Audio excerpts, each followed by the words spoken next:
You see it? Yep, we're live. All right. So my fellow friends and instructors here have shared some very valuable points, and obviously we can't cover, all of rapid intervention in 2.5 hours. But we can give you bite-sized nuggets, and we also are going to record this. It's going to be uploaded to a Dropbox, and I'm going to upload other resources to there that some of you have already been hitting on, like command information. There's some manuals from different departments. So that way you can go deeper in the weeds. Because I always feel like, a lot of times we give somebody a lot of information, but they're like, man, I wanted more. I want to go here. Well, please do. But there's only so much we can cover in this time frame. So we'll do our best to whet your appetite and go further. So I'm going to talk about rapid intervention and how thermal imaging can enhance our efforts. I guess one of my frustrations is, and Joe DeVito can echo this, is been teaching this now for over 10 years. And I thought it was getting better. And the most recent study from Firehouse that we all got to participate in showed that the tick is being left on the fire apparatus 50% of the time. It actually got worse.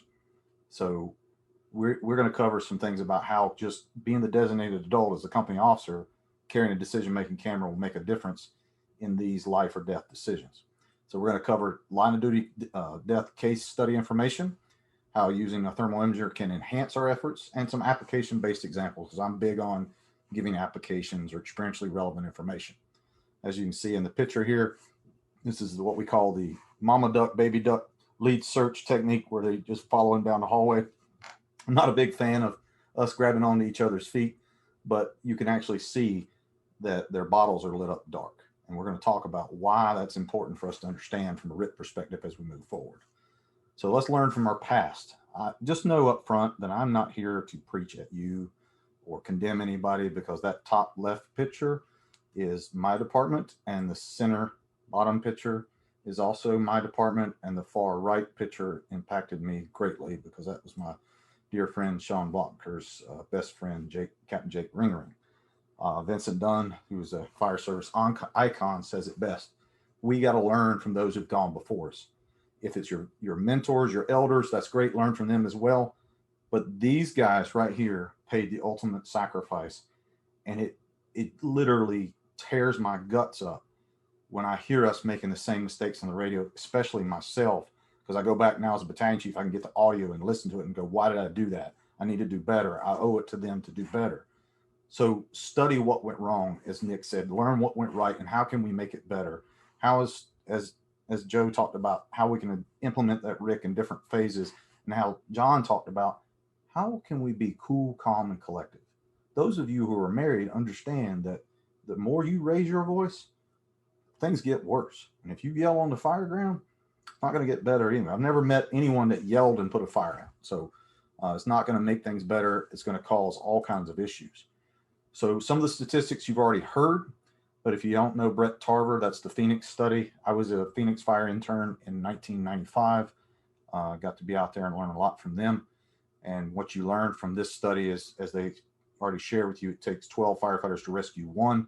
And if you listen to all of the Maydays, whether it result in a line of duty death or not, communication is always a major factor.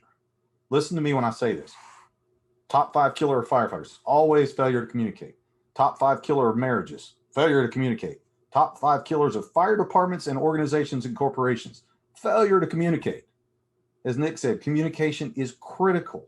Not what's said, what's heard. I hear on these radio traffic, they just say, copy. Copy what? I work on an airfield. If I don't repeat back what the air traffic controller says, I don't get to move. They literally stop me in my tracks. And in addition to that, 1 out of every 5 RIT crews that's going in to get their brother or sister fails to practice certain things of self-rescue, like rule of air management, because 1 out of every 5 RIT teams experiences a Mayday. Read the One Meridian Plaza incident where they rescued the RIT team off the roof. Read the Charleston 9, which should have been the Charleston 18. They rescued 9 other firefighters. Numerous incidents like these. And as they already pointed out, we fail to do a size up. We got to get in there. Get in where? You ever been in this building before? Okay. Have you been in there in zero visibility and they've messed things up for you? And it's not like playing hide and seek with your kids. Okay. And then the other thing that is the other issue I deal with in behavioral health, we fail to call a Mayday because of what? Pride. And how does that work out? Not too good. So when we call it, as Brother Jake and my organization teaches us, it's too late. We haven't given anybody time. And firefighter disorientation is a common problem that could be prevented. We don't know where we are. And everybody teaches stay on a hose line, search line, or a rope, stay on a wall or designated adult. When all these things go bad, where were they? None of those places. So how do you get back there? Who's teaching secondary means of orientation? Who's doing the skills and RIT to package and locate the firefighter? But what happens when you get disoriented yourself? When you're crawling and you feel a floor change from smooth to rough, or you find a floor vent, what does that mean? A window's above you. When you scan the ceiling and you count ceiling tiles to know where you're at, you look for certain things like can lights or ceiling fans to identify infrastructure where you are. Building construction, as they already told you, is important. Don't get lost. We're there to make a difference. The common contributing factors that we see over and over again is we fail to manage our air. Rule of air management. We fail to call Mayday. We get lost. And here's my personal favorite. We have no idea what's going on around us because we were taught to recognize changing fire conditions based on feeling and sight. How many fires you've been in where you could see, and when you did feel, it was too late. I just read 4 line of duty death reports today and listened to the audio, and every single one of them said encountering high heat, and none of them were carrying a tick. What does that mean? That means your gear that can walk through hell and get a suntan is already saturated with energy, and you're about to get burned at that point. They're not opening a nozzle. They're not dealing with it. And then water supply is a big issue. So as I went through this, I took some of the things that literally burned me up on NIOSH's recommendations and changed them into common sense recommendations. You need to manage your air. You need to know the building, the size, do your 360, and understand compartmentalization considerations. Like Jeff Bowen's incident, that building was all cut up, just a big maze. Office cubicles. That's not an 800 square foot house. Don't treat it like one. All right, back up and punt. Get your team together. Move with intentionality. Don't move so fast you don't know where you are. And as everybody else has stated, do you know how to call a Mayday? Okay, great. Now, do you know how to self-rescue? And do you know how, when you guys or gals get lost, to regain orientation? What's your plan B and C? And then, as we talked about earlier, do you have more than one RIT crew in place? I know Brother Joey Bax is on the call. He's first due with 2 firefighters. What's he going to do?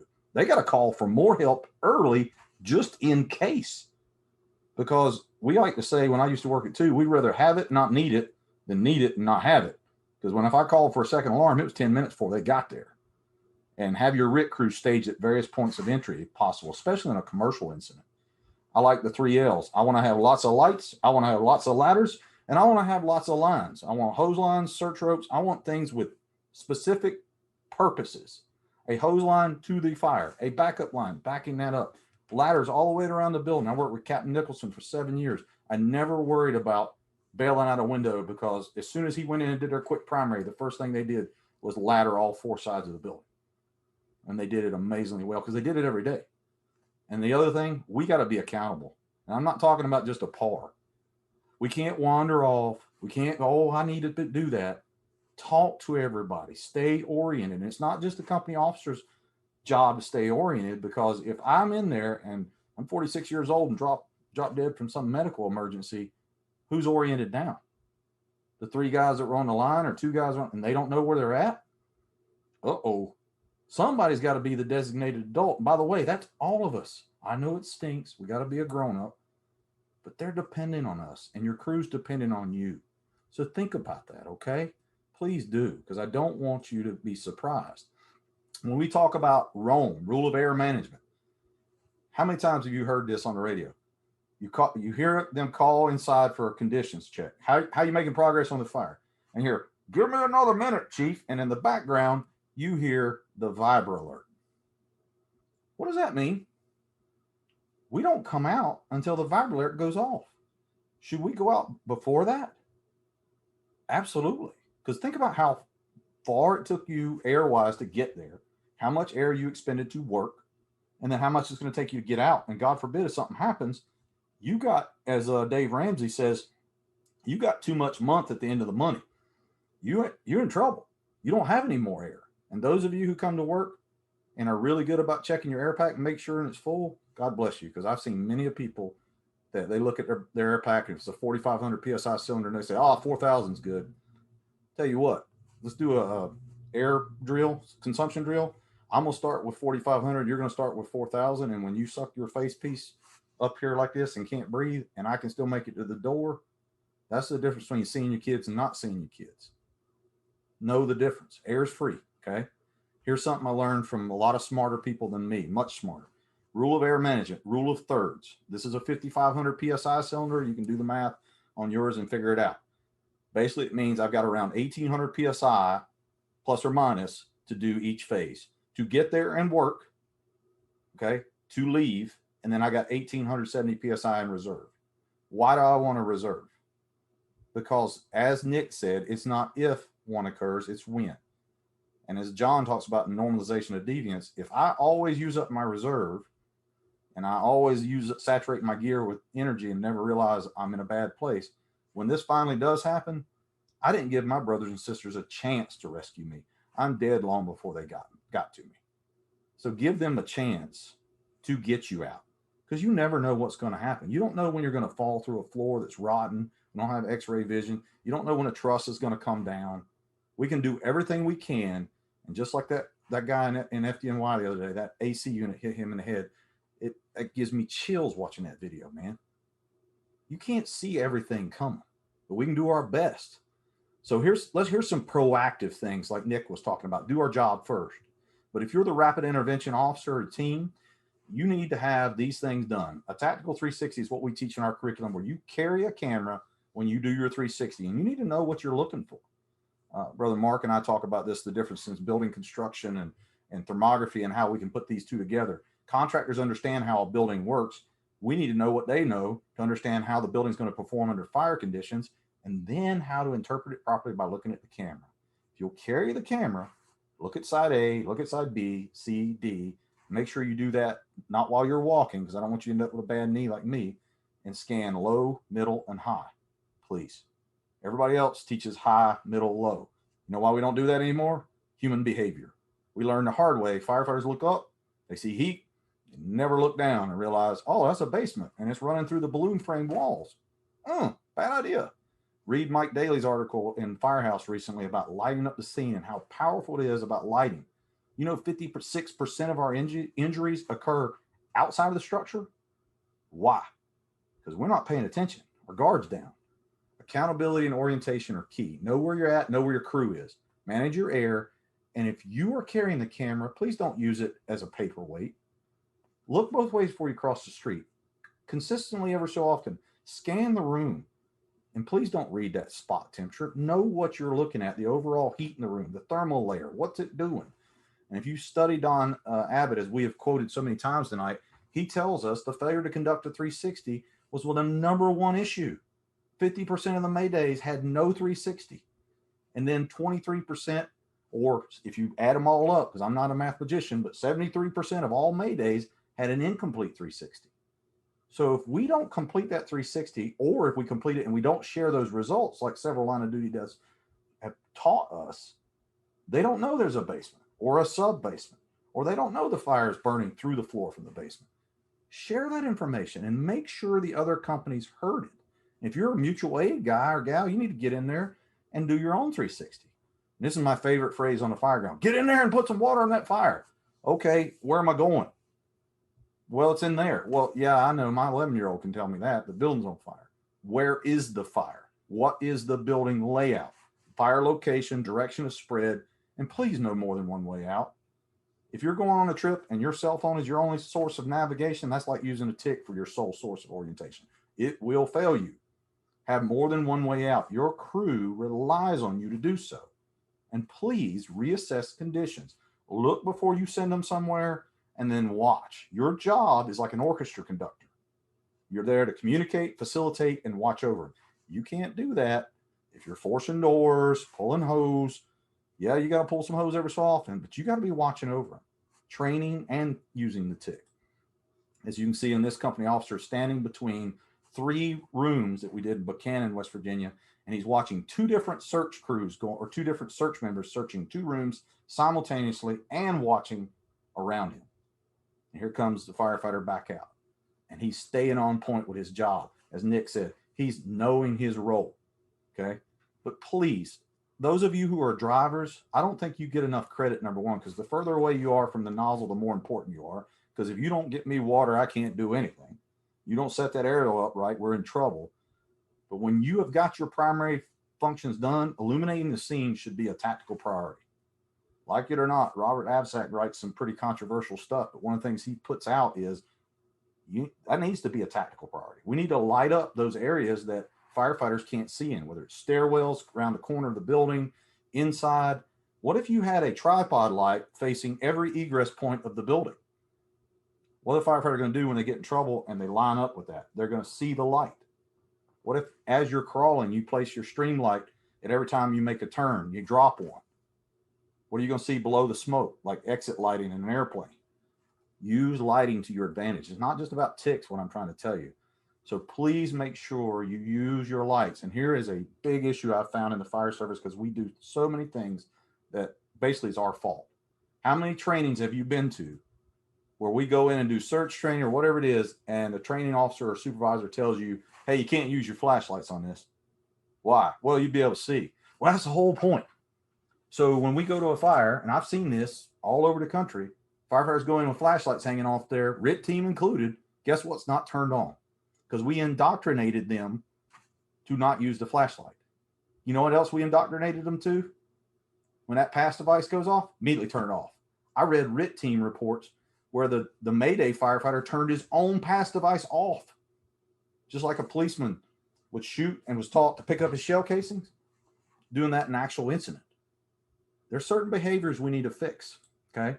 There's a great article from Brother Mike Daly. It's in Firehouse about lighting up the scene. How many of you do nighttime fire training? Nighttime drills? Why? I don't know about you, but a lot of these incidents happen in the worst case scenarios, worst environments, worst weather, can't see. This is where you need to do this, because we miss stuff, whether it's missing a firefighter, missing a stairwell, missing holes in floors.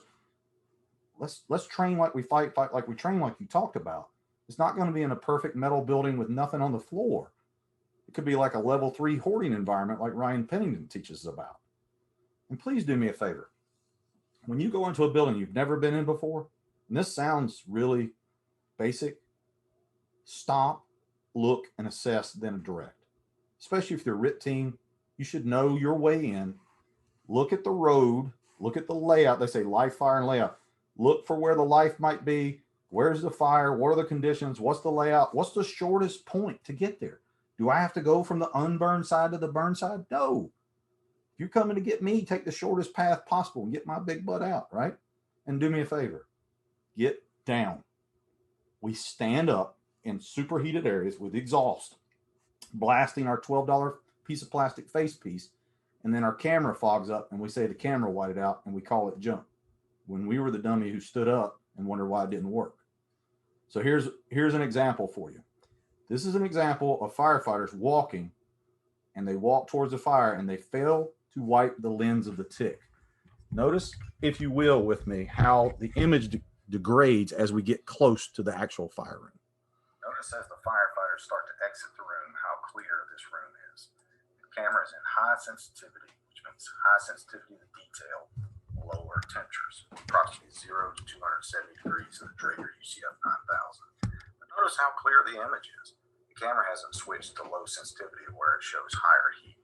But as the firefighters approach the actual fire room and smoke and moisture start to build on the camera's lens, notice how the image is degraded. See that? What has happened here is no different than when you drive down the road and moisture accumulates on your windshield. You turn on your windshield wipers so you can see. Firefighters often wipe their mask, or they'll even wipe the screen of the tick, but fail to wipe the actual lens. Another problem we have is we stand up, we put the tick in the actual convection currents or exhaust, where it's constantly accumulating. The camera will not work well in that environment because you're constantly blocking the lens. This image is very degraded, causing the firefighters to either lose confidence in the tick or think the environment is less severe than it is. So we're going to wipe the lens, and I want you to notice how much this image improves. Now you see the camera can see much more detail. The camera's in low sensitivity. You can see the colorization of the actual heat. You can see the convection currents coming over their head. You can see the detail in the firefighters' SCBA and helmets. Look at the convection currents rolling out. They can clearly see that. This is why it's an operator. Don't blame the tool. Understand its limitations. Point being, you got to know your tool and know how to interpret the image properly. I've had more firefighters tell me, oh, the camera was junk. It whited out. No, it didn't. You stood up, and when you stand up, you are standing in an exhaust. And just like one of my guys here, because everything I show you is mistakes we made. I'm not throwing anybody under the bus. You want to know why firefighters in Mayday situations didn't realize they were in a bad place? He doesn't know his gear's saturated. Watch what happens to his gear. He's going to step behind the crib fire. This is a drill we used to do to show that you can't see through flames with a thermal imaging camera, but now they added image enhancement so you can actually see him through that. When he comes back, look at his gear. What would happen if you put your hand on him and patted him on the shoulder and said, I'm so proud of you. You did such a great job. He'd talk about my mama, right? So understand that there are limitations to your gear. Look at that. That's nasty hot. Okay. The floor is between 300 and 600 degrees. Your PPE is not bulletproof. One of the greatest gaps I've found in teaching lately is firefighters don't understand their PPE, and we wonder why we're getting in trouble. You talk about building construction and fire behavior. I think we need to take a step back from that and teach them how their gear works, especially now with all the cancer and heart attack stuff. So here's the thermal imaging commandments for you. You shall stay oriented and not over rely on the tick. First one. I'm not trying to tell you to use that thing for everything. You shall treat the tick, however, as part of your PPE. If you're the company officer, you shall use a high resolution decision-making tick. If you don't know the difference between the two, high resolution versus a situational awareness tick, I can send you a short little article on there and explain it. You shall use the gangster grip or flip grip in hallways, doors, such as narrow spaces that are a long way off, because it allows you to see the floor and the ceiling in one shot. You flip it back to a pistol grip in wide areas, such as a great room or an amphitheater, because it maximizes your field of view. You shall know the difference between high and low sensitivity, because that affects how well you see. Just like with your kids, you shall look both ways before you cross the street. Don't send your firefighters anywhere you hadn't looked, okay? And you shall stay low and attempt to keep the tick in high sensitivity. Joe DeVito says it best. If it's in high sensitivity, I could probably stay high, but if it's in low sensitivity, I need to be low. What does that mean exactly? When the camera switches to low sensitivity, that means you're seeing low sensitivity to detail and high heat. Think about this. If I'm on the floor and my camera's in low sensitivity, what's happening to the victim or the downed firefighter? Bad things, right? At least 300 degrees in most cameras. You shall scan low, middle, and high, because most victims are found 4 foot and down, not on the ceiling. I know there's heat above me. And if you want to know the truth, I've read more reports about firefighters running over victims or past them because they focused in on the heat and they had it in low sensitivity. You shall look, assess, communicate, as Brother Joe, Nick, and John all said, and put it down. Then reassess, and you shall repeat this to note changing conditions. Okay? And please, this is the difference between a low resolution camera on the left and a good decision-making camera on the right. You think that camera on the left is going to help you out in the jam? That's pointing at the exact same person 16 feet away. The one on the left is designed to prevent firefighter disorientation. You make your own assessment. This is the difference in high and low sensitivity and how it can affect you searching for a firefighter. Brother Sean Blanker, one of my dearest and closest friends, is right there on the left in high sensitivity in this Bullard camera. You can see him clear as day. But as it gets hotter, the camera switches to low sensitivity, the green triangle engages, and what happens to Sean? Poof, blends into the background. The older the camera, the lower the resolution, the worse it is. You better know this before you go looking for a downed firefighter, because gear absorbs heat and they will blend in. Watch very closely in this video and tell me in the chat room when you see the victim.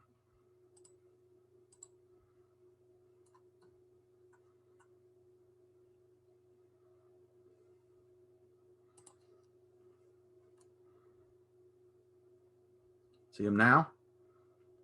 Camera's back in low sensitivity.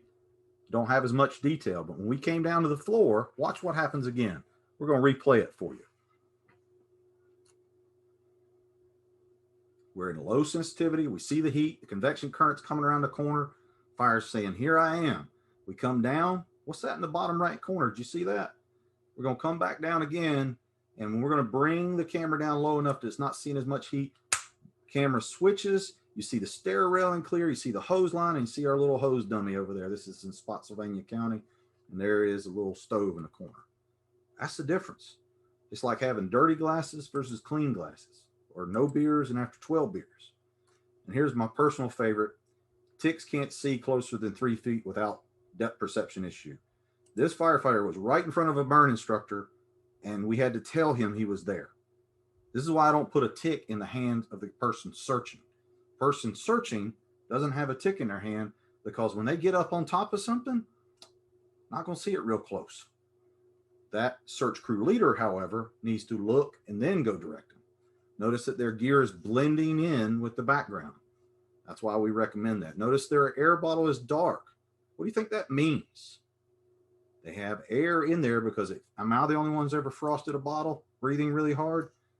You come up on a down firefighter, they still have their pack on, the bottle's dark, face pieces in place, regulators in place. They've had a medical emergency. You come up, bottle's hot, face piece off, regulator out. Now you know what to do. That's that part about that crew leader we talked about. Here's another one for you. I want you to use all your tools and think about this. I'm not a big fan of fake smoke, but this is a great example, okay? I want you to watch this and talk about being disoriented and think about if you just had your camera, how big a difference this makes. All right. Zero visibility. Flashlight. Still don't see anything. I'm on a wall. I have to follow the wall to find my way. This is why you need the camera. Todd's 8 feet away from me. It's the power of using all of your tools. How many times do you think we panicked when we were really close to the exit? How many times have we read about victims being 6 to 12 feet from an egress point? How many times have you read about lost or disoriented firefighters that were found pretty close to an egress point? What if they had a plan B? What if they had good flashlights, a thermal imaging camera, even a situational awareness camera? They had lit up the outside. People had thrown ladders and softened the building like they talked about. What if they were taught to find infrastructure in the building with their lights, with their hands, and with the camera to see something as simple as, that's a floor vent. I was searching above the fire. Well, that floor vent lit up. That's heat coming through it. What are above floor vents a lot of times? Windows. Find my way out. How about this one? I taught my guys years ago, I bought these little fancy seat cameras when they first came out. All I asked them to do, please turn it on. Don't play with it. You get in a mess. This is what I want you to look for. Because I can't guarantee their safety. Nobody can.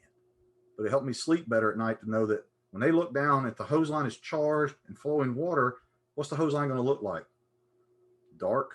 You may see thermal inversion in some cases where it lights up white. I need you to train with it to understand how that looks so you can find that hose line. You can find the wall. You can find that search rope or another firefighter, or lighting at designated points, doorways, long hallways. You're going down a hallway for a big hotel room. You're 15, 16 doors deep. You want to crawl all the way back down that hose line when things go bad? No, I'm going to paint 3 or 4 of them doors with some water really profusely, because I was taught to mark doors with chalk, and I don't carry uranium chalk, so I can't see them doors in zero visibility. But if I soak them doors and I look back with a camera, I was like, exit 1, exit 2, exit 3. Because if they can't get me out of that room through a window, I guess it's just not my day, right? So regaining orientation. Joe talked a little bit about this. Stop. Hold your breath. Listen. Scan with your flashlight down low. You may see things like furniture, door casings, stairs, hose lines. Look up top with your camera. What about the ceiling? That's always consistent. Ceiling fans are in the center of a room. Can lights are around the edges sometimes. What other things you could see? Even in a hoarding environment, that Ryan taught me this, if they got stuff piled 5, 6 feet high, I can still see the tops of the door casings. If I stand up and scan, find a floor vent. I crawled in the house. I had rough floor. Now I'm on smooth floor. What did I do? I transitioned from carpet to wood or a bathroom. Know the difference. And something just as simple as this shows you how you can see a hose line and how firefighters can blend in. There are 3 firefighters in that image. One is standing back in the room. The other 2, you can see their bottles. You're not always going to see their bottle, because what is also the written studies teach us? In many cases, when a firefighter runs out of air, what are he or she does? They ditch their pack. You may find a pack with a pass device going off and no firefighter. So this is the power of using the tick and locating things like the walls, hose lines, and also reading smoke. Use your flashlight, turn it up from down low. You should have smoke going out at the top and an intake down low. If you have an exhaust passing you from floor to ceiling, you're in a bad place. But when you understand intakes and exhaust, you can find your way out. Watch what happens when we do this in West Virginia and scan with the camera. You see a firefighter? No. Keep looking. Let me get some straw for free. That's you, Joey. Keep looking. Who's that? There he is. Can't see him with our eye, can we? It's amazing what these devices can do if we'll actually carry them and learn how to interpret, right? So the other issue you got to watch out for in written Mayday scenarios is firefighters who have been in there a long time. Look what happens to their gear. It blends in. I think Captain Brown's on the call. He understands this from being a live fire instructor. After a while, your gear gets hot and you could back up to a wall in a corner and they'd never see you, just like here. Especially if you're burning wet hay, you get really nasty wet smoke. So that can create some temperature issues where everything's the same temperature. So if everything's the same temperature, the tick is blind. First of all, wipe the lens, stay low. Use your water, flow across the floor. It'll create contrast. Do whatever you got to do to get a temperature difference. Point it at another firefighter's bottle, and then look up all around. I was in a uniform temperature environment in a commercial building and could not see any discernible detail. Stopped, looked up, and realized I'm in a commercial building. What do all commercial buildings pretty much have for ceilings? They have drop ceiling tiles. What are they? 2 by 2? I knew how long the room was. I counted 10 drop tiles. I'm out of here. Okay. Because those had a temperature difference because of the insulation and the temperature between the top of that and the plenum space. Here's you a good example of how a firefighter will be hard to see with just a camera. Remember this, a camera does not replace a fundamental search. When I'm looking for a firefighter, I'm directing them, but they are searching. Never scan a room and go, it's good, because it's not x-ray vision. But you can even tell what kind of air pack this is. Those of you who are air pack gurus, that's a Scott pack. So you can tell that firefighter has air. So you can tell he still has air, it's possibly breathing. More importantly, he's still wearing his SCBA. Some of you pointed out in the chat room earlier, trying to do a face piece change out doesn't always work so well. Another drill we did since Captain Brown's on the call is we do something called a depth perception drill. We'll show you here in a minute about how that can mess you up too. But if I'm the lead firefighter, as Joe was talking about coming in to locate them, notice how this firefighter quickly scans the room. They all follow him like mama duck, baby duck, right? That's what Chief Mitchell taught me. We're going to get right to, we're going to lead them to it and then put them to work. He scans and says, there's my problem over there. Come on, let's go.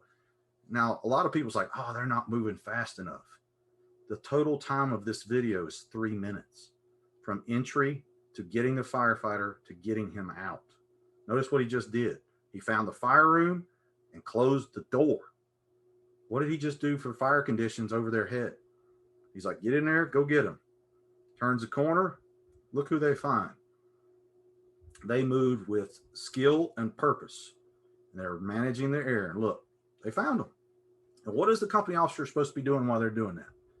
Watch them, watch behind them, and locate a secondary means of egress. What's wrong with going out that window right there instead of going all the way back through there? That's an option.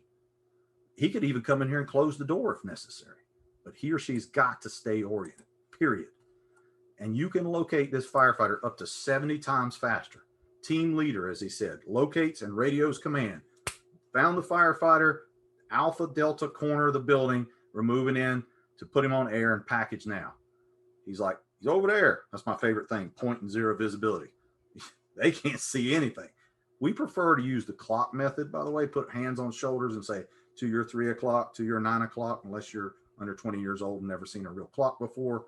That might be the issue, but watch how this lead firefighter slides right over to him. Great knee slide, by the way. Goes right to him, gets him to the firefighter. They start packaging, and he's like, hey, we got a door right in front of us. Let's use this.